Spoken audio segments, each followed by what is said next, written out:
Cameron fumbled in the covers as he yanked his head upward and looked around. He was alright. His side hurt like hell. His body hurt like a bitch. Not caring about anything, not focusing on his surroundings, he grabbed the covers and yanked them off of him, pulled himself up. He was determined to find Megan. He didn't care. He was blinded by it. Blinded by his loyalty, his love towards the creature. Mainly because the thing called him Daddy, and he grew attached. He pulled himself up, looking around. He stumbled outside of his room, out the door, and looked around. He was obviously in a hospital. He heard the sounds of hospital machinery going at work, the beeps, the clattering, the scribbling on clipboards. It was flooding his mind, driving him crazy. He then began moving,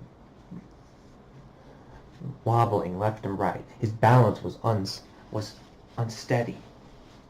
He was moving around. Everything was too quick, too fast. The blinkings. He just held his head, shaking it. He went over to a water fountain, held out his hand, turning the button, and splashed his face a few times, and then leaned down and drank.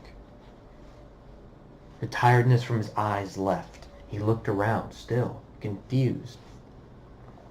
A lady at the front desk noticed him, awake, and pressed a button, calling something.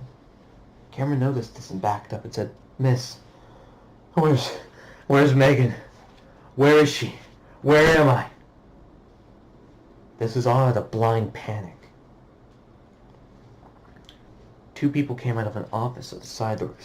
They opened it and looked at him, approaching slowly. They were wearing what looked to be white suits. They said, "Sir, calm down. You're going to be okay. I'm just going to get you back in bed." And, "No! Fuck that! Where's Megan?" He then put his left hand on the side of the wall, breathing slowly, saying, "Where the fuck is Megan?" "She's alright. She's on the upper floor in room 239. But please, you must..." They were taken aback as Cameron rushed forward, slamming into them, pushing them aside, bolting. Eventually he found the stairs and made his way up. Now the hospital was on full alert of his presence. He moved by relatively fast, faster than they could go, simply because he was skinny and he had an athletic body. He wasn't muscular in any sense. Fuck no. He just had the body of an athlete. It wasn't built like it, but the form was. The figure. Eventually Cameron saw the door, running faster and faster. Eventually he put his right arm upward and slammed into the door, bursting it open. He heard a few screams, and he heard 3 screams and heard, "Daddy!" He looked around. There was a griffin. It had gotten up, taking a tray that was nearby and hitting Cameron as hard as he could in the face, snapping the tray in half, sending Cameron backwards. As Cameron fell, his back slammed into the floor. Fuck. After a little bit, he was sitting next to Megan. The situation got even weirder and weirder. Apparently, he was wrong. Cameron was wrong. That was a first. Well, pretty much he always doubted that he was wrong, but nevertheless. Apparently, that wasn't a caravan. He was just surprised he was wrong about the caravan. Apparently, the caravan was actually an escort. Now that he thinks about it, the griffins wearing armor, the the symbols. It should have been obvious. On the carts there were symbols. It wasn't a caravan, it was an escort. Escorting her, Megan. Megan was royalty, apparently, in these lands. God, shit's just getting weirder and weirder. And Cameron didn't know what the hell to think. He was just one of him in a land full of crazy, batshit insane people. But hey, who could blame him? If he's going to lose his mind, he's going to lose it in style, he guesses.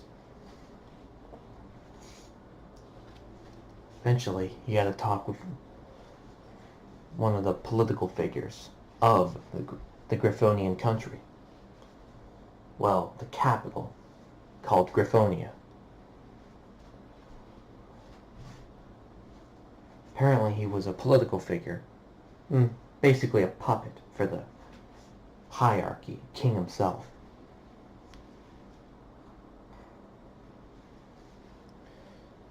King Jagclaw was a ruler. As tough as his name sounded, he was a ruler. He would intervene when he had to and would use force. Other than that, he was relatively chill as a leader, in Cameron's mind. He looked at them and said, "So let me get this straight. Megan is the daughter of this man named Jagclaw, and you're from the capital of a country, and the capital is called Griffonia. And you're like the ambassador or whatever, and you were sent down here to retrieve Megan, who now apparently thinks I'm her second dad or something like that. And you, miss, are the mother, biological mother, of this child." They all nodded their heads. Cameron seemed to be on the same page. So, Megan thought that Cameron was a father now, which was surprising. He rubbed his temples and said, "I'm gonna go outside."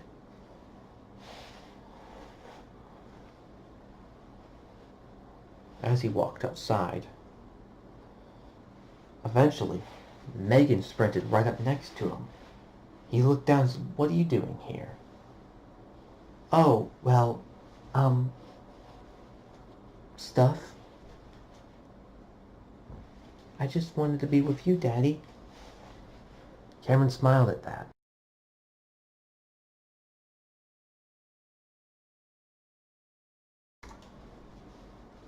Cameron smiled, staring at them, saying, "Well, thank you. That means a lot to me, Megan. Look, I'm not your father. Look, I know that you think that, and I'm sorry, but it can't be like that because, well, you're a griffin, and your real family, your race, your culture is out there, and I can't have you stay with me. I'm a foreign alien in this land. I don't have a job. I don't have anything. I'm surviving off of what's on my back. I don't know what I'm going to do from here," he said, getting weird looks from the passerbys. He went on one knee, placing his hands around Megan, hugging her, said, "Don't worry.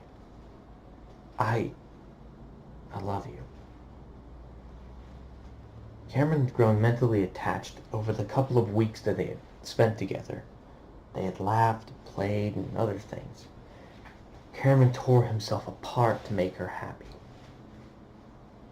just because it mattered to him. He said, "Look, I know you're confused about everything. Don't worry, it'll get better."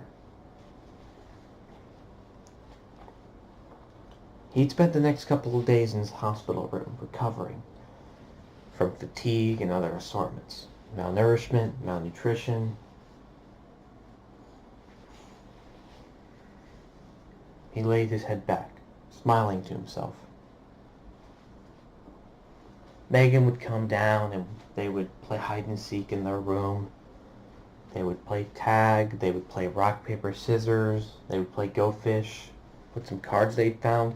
They'd put puzzles together. They'd laugh and play. And they were all waiting for this figure known as what was his name again? Oh yeah, Jag Claw. They were waiting for this person. Oh hey, a motorcycle. They were waiting for this person named Jag Claw, who or whatever he was. Well, the king and biological father, fucking obviously, but he didn't know what to think, really. Why would they had sky carriages, so why would they track like that? They couldn't have used a train. The mother obviously looked at all, knew, and heard all that.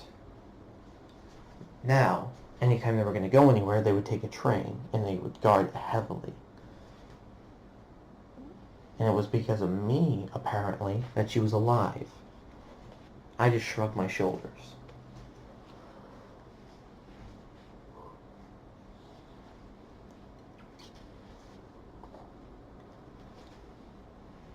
Megan had cuddled herself onto my chest. She began sleeping. I closed my eyes and laid my head back, fell asleep too. Even if she wasn't my biological daughter, I still loved her like one.